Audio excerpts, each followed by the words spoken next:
Salutare!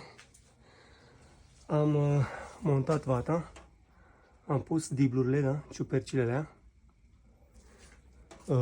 Ce recomand e să dați repede cu adeziv înainte de a pune plasa, să dați cu adeziv direct pe ciupercă, că vedeți, ciuperca trebuie să intre puțin în vată, da? Ca să nu rămână în afară.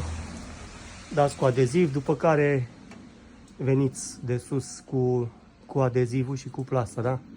Eu am dat întâi adezivul, vreau să acoper toată partea cu adeziv, după care vin cu plasa de sus în jos.